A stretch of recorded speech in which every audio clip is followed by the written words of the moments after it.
so wọ́n gbà pé ànábì gbogbo ẹ̀ lànábì sọ tán sallallahu alayhi gbogbo wa ẹ̀ sì kọ́ sallam. lànábì sọ tán kódà ẹlòmíín wí pé ọ̀rọ̀ ànábì gan wáàyí ni rárá ọ̀rọ̀ ànábì ẹ̀ ṣe wáàyí àdìsí rẹ̀ ẹ̀ ṣe wáàyí àyàfi hadisul kudusi masha Allah.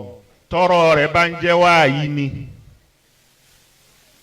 tá a bá pè ní wáàyí ajá sí pé ojú ẹni tó pe súnà tó tẹ̀lé tó lóun ń tẹ̀lé súnà ojú rẹ̀ ò ká súnà tán. pé àsìkò àmọ́ kókó mẹ́ta ọ̀rọ̀ mo fẹ́ sọ ọlọ́mọba wa gbà mí láàyè rẹ̀. ayakumullah. àkọ́kọ́ náà ni òkúta ìtorí ń ta ṣe jókòó. mo fẹ́ bóyá sí pé ọ̀pọ̀ ẹlòmíì ládánwò tó dáyé nísìn náà ni pé kò sí sàárà àfọkù wọn á tẹnu mọ́ pé kí ni kò sínú súnà lẹ́yìn ní wà ní àbí ẹ jókòó kẹ́ máa ṣàdúrà àfọkù ṣé wàá nù súnà. a wá rí i pé wà nù súnà ọmọ rẹ pé gbogbo eyín ni a ti wírí but a tuntun wí náà ni. ayakumullah. títí táwọn wọ̀nyí tẹ́tí wọn fi gbọ́rọ̀ tí wọ́n sì fi mọ̀ yí pé gbogbo eléyìí tá à ń ṣe yìí gbogbo àwọn bàbá tó lọ wọn ni wọn ní nǹkan kan tayọ súnà nẹ́bí. sallallahu alayhi wa sallam. ṣùgbọ́n àwọn tó dóde nísìnyí wọ́n fẹ́ gbé súnà lókè alukurani èyí táwọn ò ní gbà nù wọ́n ń pọ́n súnà wọ́n gbé lókè alukurani ẹ̀kọ́ tá a sì kọ́ ní pé masdaru masadiru sharia islamiyya mẹ́ta péré náà ni àbí mẹ́rin àbí márùn-ún. àkọ́kọ́ alkitab ìta alukurani ò bá wí mọ́ àbí ìta nàbí bá fi ṣe sára alukurani sallallahu alayhi wa sallam. ètò ìjẹ sunna torí pé kì í ṣe gbogbo sunna la lò gbogbo sunna kọ́ la fẹ́ lò gbogbo ẹ̀kọ́ la nẹ́bí náà ṣe tán láyé kì í ṣe gbogbo kan la nẹ́bí ṣe sallallahu alayhi wa sallam. èmi wà ńlẹ̀ tí ò ṣe tí ò bá a láyé sọ̀tọ́ bá ti wá ń bá wa àbí gbígbà bá ti ń rí a máa rìn lágbọ́nrin bẹ́ẹ̀ tí a ní táàrí di fún so lẹ́yìn kitab sunna alqiyas al-ijma ulama ní tí wọ́n bá panu pọ̀ lé àwọn èèyàn tí ẹ fẹ́ wá gbà yí pé ijma ò kan ń bẹ fáwọn ulama wọ́n gbà yí pé kìyàsù kan ń bẹ so wọ́n gbà yí pé ànábì gbogbo ẹ̀ lànábì sọ tán sallallahu alayhi gbogbo wa ẹ̀ sì kọ́ sallam. lànábì sọ tán kódà ẹlòmíín wí pé ọ̀rọ̀ ànábì gan wáàyí ni rárá ọ̀rọ̀ ànábì ẹ̀ ṣe wáàyí àdìsí rẹ̀ ẹ̀ ṣe wáàyí àyàfi hadisul kudusi masha Allah. tọrọ rẹ̀ bá ń jẹ́ wáàyí ni tá a bá pè ní wáàyí ajá sí pé ojú ẹni tó pe súnà tó tẹ̀lé tó lóun ń tẹ̀lé súnà ojú rẹ̀ ò ká súnà tán. ìjọba ànábì wọ Mẹdínà sallallahu alayhi wa sallam. ọba wọn tó ń bá fẹ́ gbin dàbí dùn wọ́n ó mú akọ dàbí dùn wọ́n á gbìn hóró rẹ̀ àti abo wọ́n á gbìn papọ̀ mọ́ra wọn.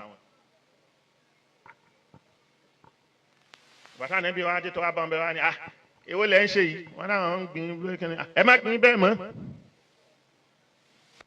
sọ bẹ́ẹ̀ fún wọn. sallallahu alayhi wa sallam. lọ́dún ni wọ́n tẹ̀lé ní tànàbí wí. sallallahu alayhi wa ìgbà tí sallam. dàbí dùn ó yọ dàbí dùn kankan oṣù lọ́dún ní délẹ̀ wọn rí dàbí dùn kankan kó so gbogbo ẹ̀ ọkàn hù ní kò so kò sẹ́so lórí ẹ̀ kí ló dé tẹ́ ẹ̀ ṣe tí wọ́n ní báwọn tí gbìn yóò ń hù nù ní ó sì má gbìn bẹ́ẹ̀ mọ́ àwọn ò sì gbìn bẹ́ẹ̀ mọ́ ní antum adra múrí dùnìyàkùn Allahu ẹ akbar. pa lọ gbìn bẹ́ẹ̀ tí ń gbìn tẹ́lẹ̀.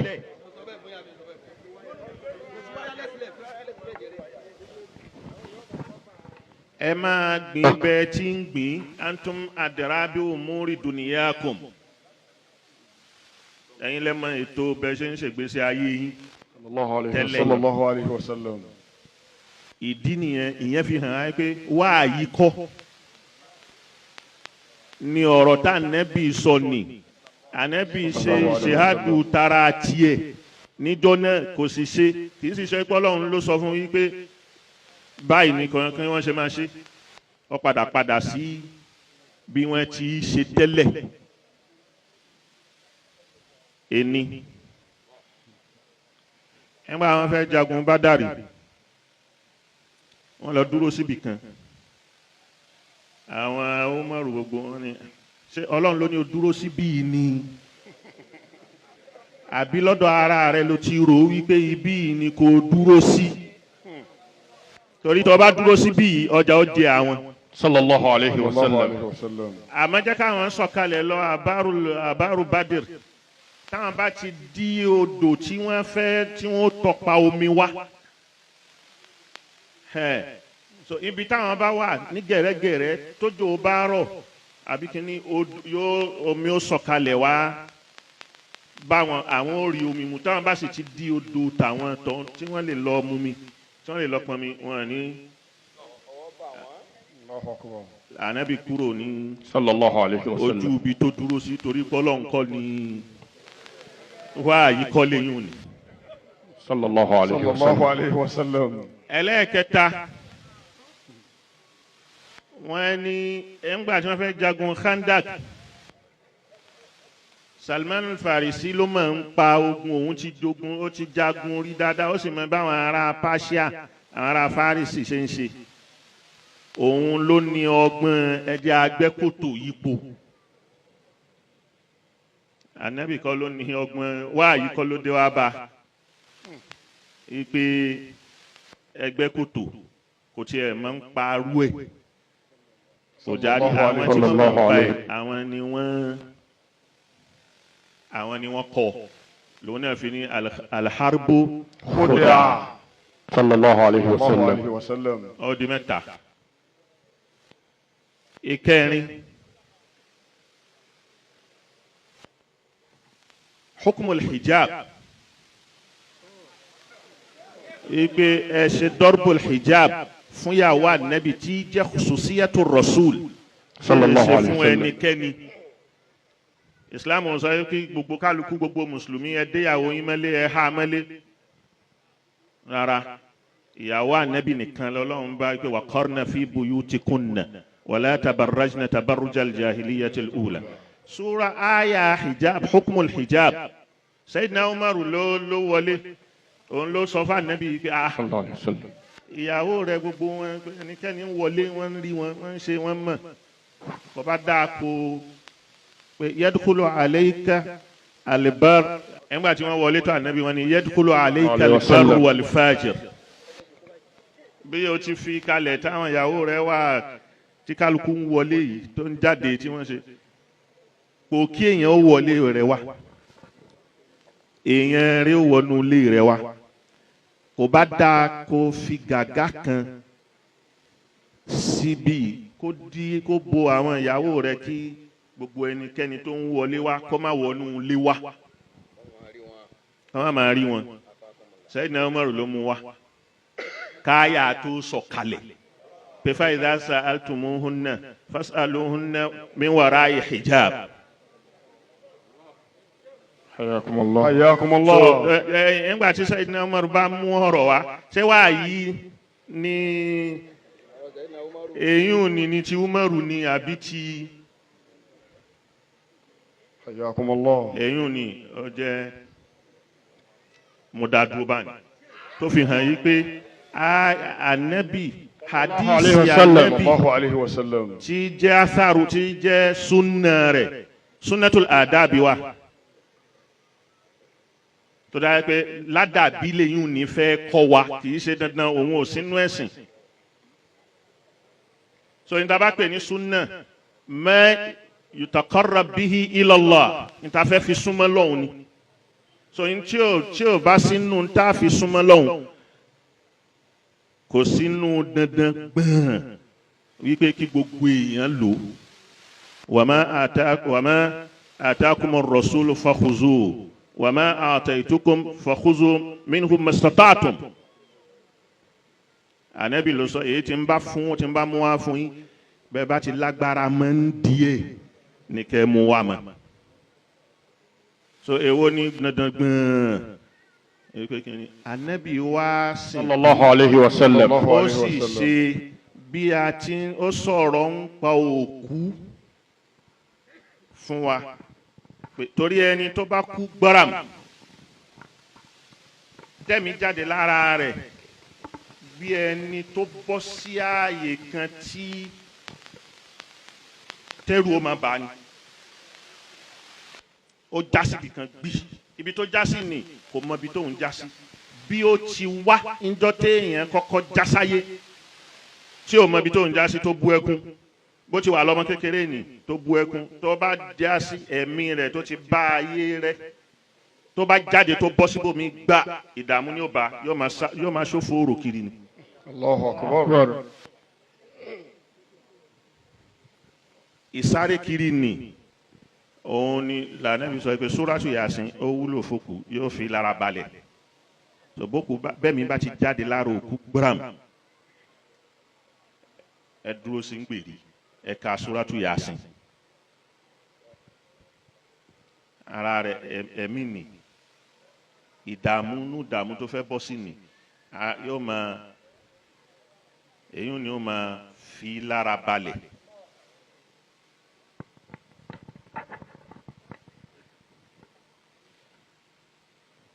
Awari Ànábì wa ni sallallahu alayhi wa sallam.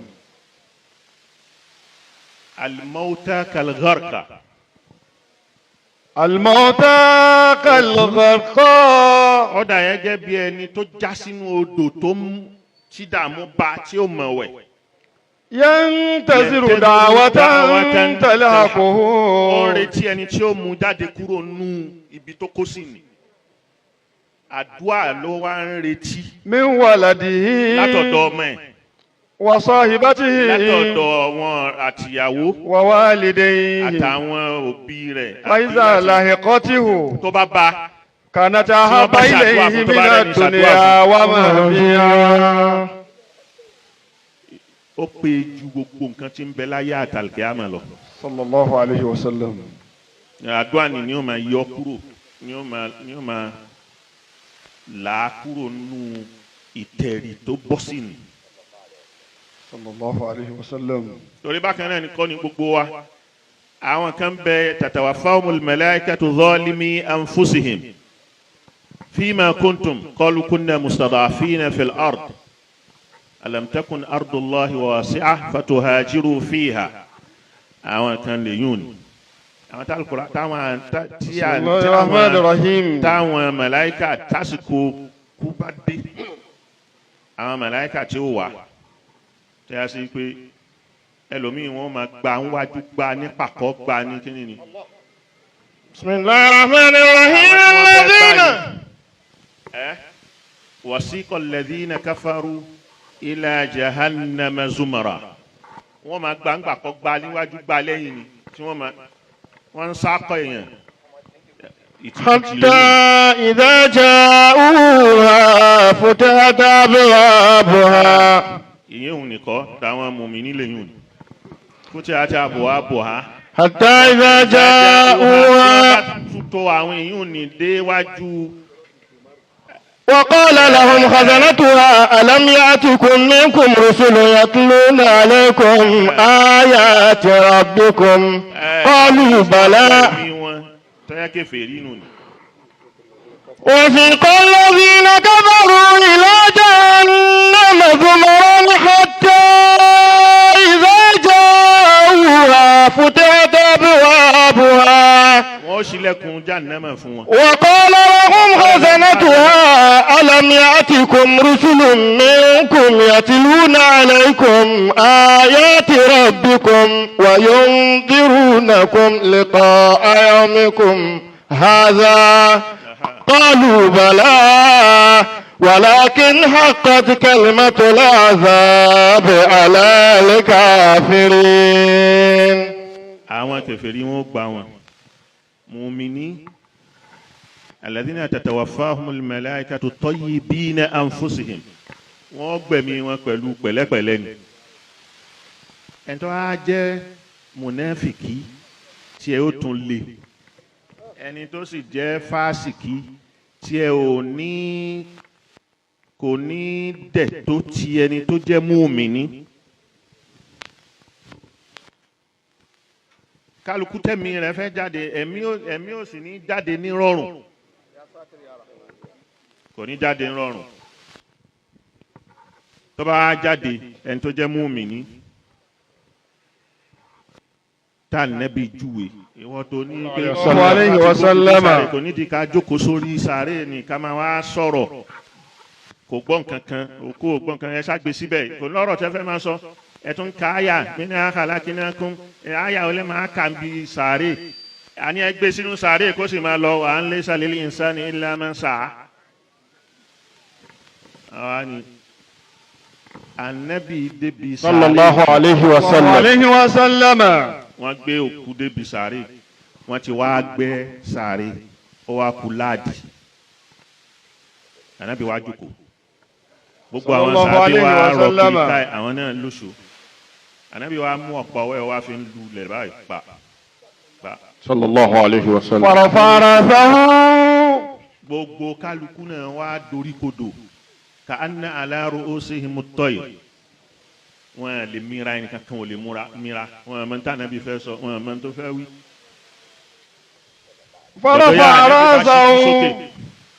وقال lànàbí bá ní استعينوا بالله من فتنة القبر ومن عذابه. fìtínà nù sàárè yìí tí kálukú lọ wá Ọlọ́run ní sọ lára ẹ̀.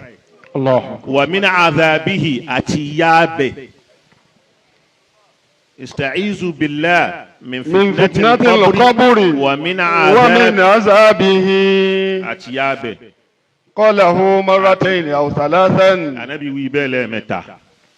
ثم قال Ànábì wá ní إن العبد المؤمن ẹni tó jẹ́ mùmínì إذا كان في إقبال من الآخرة tó bá dojú kọ àlùkìyámà tẹ́mi fẹ́ jáde lára ẹ̀, وانقطع من الدنيا tó fẹ́ gé kúrò láyé, tó fẹ́ dojú kọ àlùkìyámà tẹ́mi fẹ́ jáde kúrò, نزلت إليه الملائكة àwọn màláíkà kan wà sọ̀kalẹ̀ wá. بيض الوجوه. gbogbo àwọn màláíkà ní torí kó jẹ́ mùmínì, gbogbo àwọn màláíkà ní ojú wọn funfun pín, كأن وجوههم الشمس bí ìgbà tó yá sí pé oòrùn lójú wọn. معهم كفن من أكفان الجنة.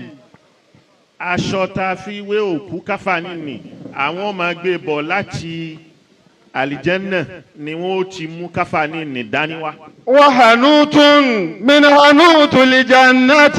wọ́n sì gbé àpótí kan bíi pósí, bí àpótí èyí tó ń ka pé nú ẹ̀ láti inú àlìjẹ́nà. فيجلسون منه مد البصر. òun ò tí ì kú, ó ń pọ̀ ká kú lọ́wọ́ fẹ́ ẹ̀mí fẹ́ jáde ni. àwọn èèyàn ni ó kọ́kọ́ dé ná. táwọn èèyàn ní bá dé wọ́n wàá lọ jókòó ní déédéé ibi tójú ẹ̀ bá mọ, níbi téèyàn bá wò réré ibi tójú bá mọ. àwọn màláíkà ni ó lọ jókòó ńbẹ̀, wọ́n máa wò ó, òun náà máa wò wọ́n. ثم يجيء ملك الموت. àṣàrà ìlú tó fẹ́ gbẹ̀mí gan wà á dé.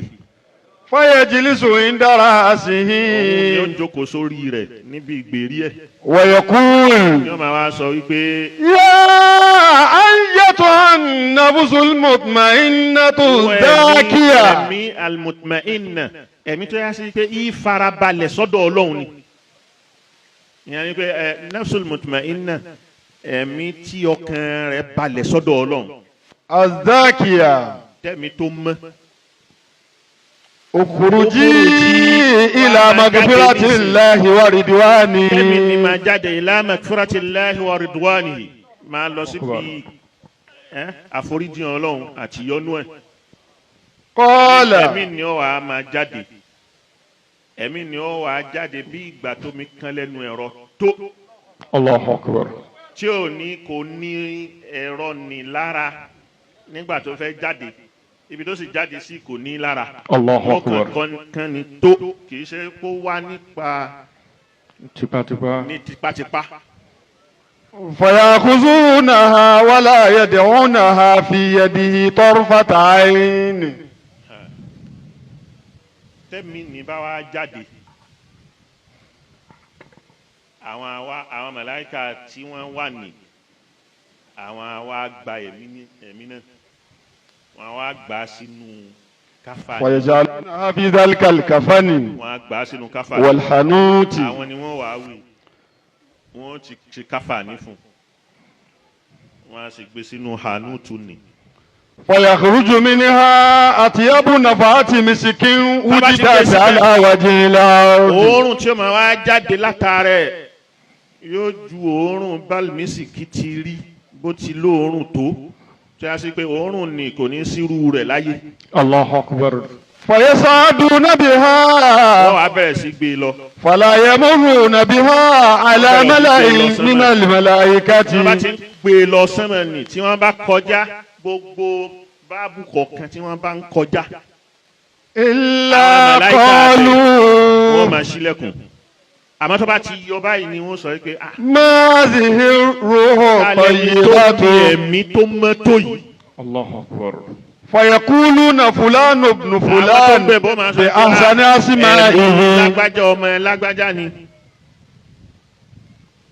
حتى Yahaya atẹ́bíṣe. الله أكبر. ẹ̀mí rẹ̀ lélẹ́yìí wọ́n máa wá gbé gòkè lọ bẹ́ẹ̀.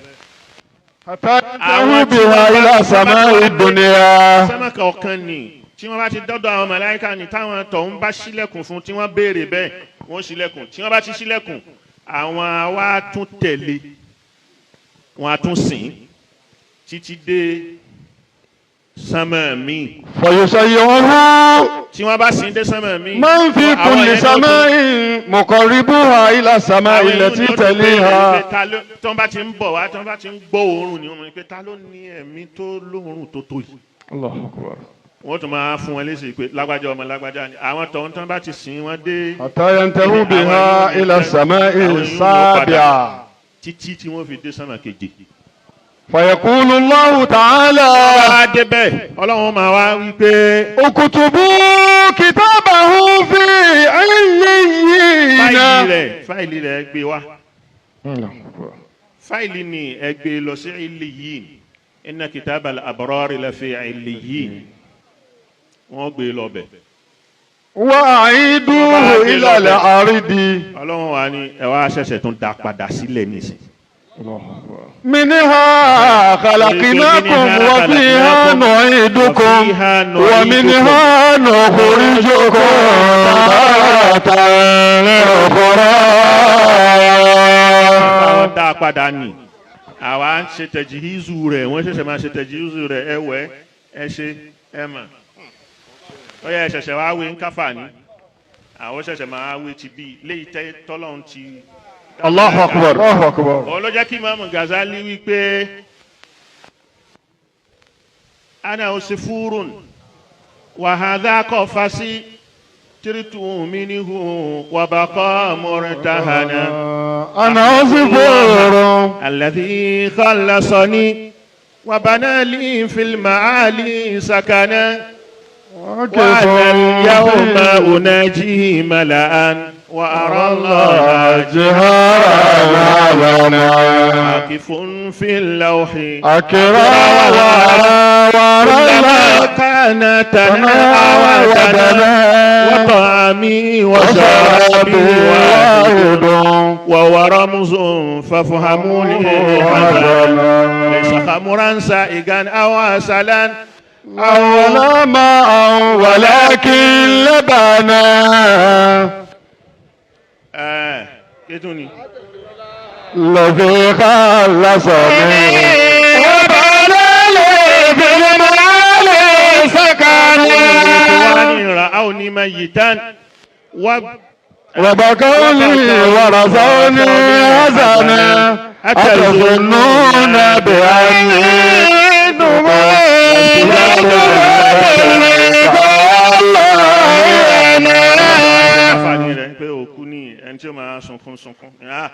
lẹ́ ń sunkún sí ẹ má wulẹ̀ sunkún òun ẹrọ epo kú lòun òun ìṣòkú ẹni tẹ́mi rẹ̀ ti dé ilé yìí tí fáìlì rẹ̀ ti dé ilé yìí tẹ́mi rẹ̀ ti dé sánmà keje tí wọ́n ti gbà kọ́ lọ́wọ́ tó ṣẹlẹ̀ ọyẹ wa dá padà sísàlẹ̀ nísìn tá bá dá padà sísàlẹ̀ nì. ọ̀tọ̀ adúrú fi jasadihi. tí wọ́n wá gbé sínú sàárè. ويأتيه ملكان àwọn màláíkà méjèèjì Munkaru àti Nakiru ó wá dé. فيقولان له lànàbì ní lakinu mawtakum fa innahumul ana yus'alun. sallallahu alayhi wa sallam. tó gbé sínú sàárè ìdààmú tó sì bá ní ẹni tó tún dé bó dé náà bí bó padà wá láti ala samawati lọ́hùn náà bí ò tiẹ̀ lọ ọbẹ̀ náà àtẹni tó lọ ọbẹ̀ àtẹni tí ò lọ ọbẹ̀ ọba dé rán létí ẹ tún rán létí ntí n tó gbá yí ẹ ṣe ẹ bá rán létí ẹ ké ẹ rán létí yusabitu Allahu alladhina amanu bil qawli thabiti fil hayati dunya wa yudillu Allahu adh-dhalimin wa yaf'alu Allahu ma yasha. ẹni tó jẹ́ zalimu náà ni àwọn èyí ò ní rọ́rọ̀ wí kò ní rí nǹkan kan wí tó o mọ bí o mọ kò tí ẹni tó kú wà lò á ní ṣàdúrà fún lò ní ṣe tẹlkínù fún súnà wo ni o sì ń bi pé kí wọn ṣe tẹlkínù fún yẹn ànábì ṣe. sallallahu alayhi wa sallam. ààrẹ àdìsí tó sàbátà rẹ̀ yìí pé ànábì ṣe tá ànábì sọ pé ẹ ké Fatiha kitab umul kitab ẹ ké sígbèrí òkú tẹ bá ti gbé sínú sàárè gbàm báyìí ẹ bá ti da ẹ̀pẹ̀ bó ẹ ṣe tẹlkínù rẹ̀ ẹ ké Fatiha bẹ́ẹ̀ tí ẹ ké Fatiha suratul mulki ó wúlò fókù suratul yasin ó wúlò fókù tànàbí sì wí téèyàn ní sàbátà. sallallahu alayhi wa sallam. kí wọ́n má ṣàdúrà fókù káwọn èèyàn má jókòó alukurani kọ̀ọ̀kan níjọ́ tí ńgbàtà nàbí kú sallallahu alayhi wa sallam. lẹ́yìn Abubakar Umar ọ̀pọ̀lọpọ̀ sàábé ló jáde kúrò ní Hijaz láwọn sàábé gidigidi wọ́n tán kúrò nínú ilẹ̀ Hijaz àwọn díẹ̀díẹ̀ ló kù jùlọ àwọn àfa àwọn sàábé ànábì wọ́n jáde àwọn tó jáde lọ Masari wọ́n pọ̀ àwọn tó jáde lọ Iraq wọ́n pọ̀ àṣẹkùbọ̀ fẹ́rẹ́fẹ́rẹ́ díẹ̀ tíntín ló kù nínú Mẹ́kà àbí nínú Mẹ́dínà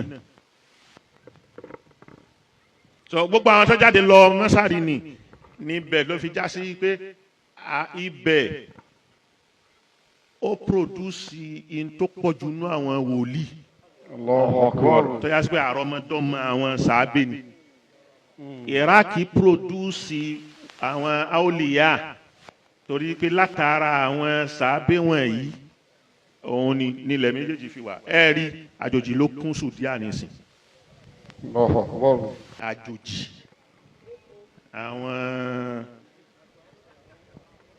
àtọ̀rìn wa rahmakumullah. èyí tó pọ̀ jù láwọn sàábé wọn jáde. Allahu akbar.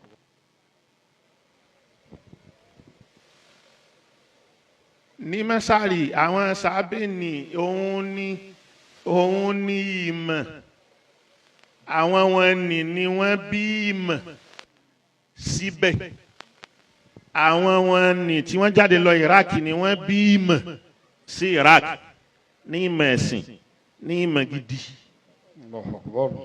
ni wọ́n bí sáwọn ìlú méjèèjì ni béèyàn bá kú nílùú tí mo wí ní Masari wọ́n á jókòó wọ́n á ta tẹ́ǹtì báyìí wọ́n á gba kọ́ríwù ẹni tó mọ alukurani ké yóò wá jókòó gbogbo wọn máa tẹ́tí yóò wá ké alukurani fáá débi tí débi tó tí ó rẹ̀ wọ́n wọ́n á wá fún ní ajíru ẹni tó ké alukurani ni wọ́n á wá fún ní ajíru kíké alukurani tó ké gbogbo aráàfin kọ̀ọ̀kan tó ké nú alukurani ni kọ́ máa jẹ́ sàwáàbù fún òkú tó kú. Allahu Akbar. sọ yín tí wọ́n bá ṣe ń bẹ̀ ni àwọn sàábé tí wọ́n rí òun ni kì í ṣe àwọn kan tí tó já sí pé fuqahaul badiya àwọn fuqahaul badiya tí inú aṣálẹ̀ wọn ti jáde gbogbo lẹ́gbẹ́ kò sí nǹkan kan ojú wọn so ìwà náà ó gan gbogbo ìṣesí náà ó gan. Hayyakumullah. Hayyakumullah.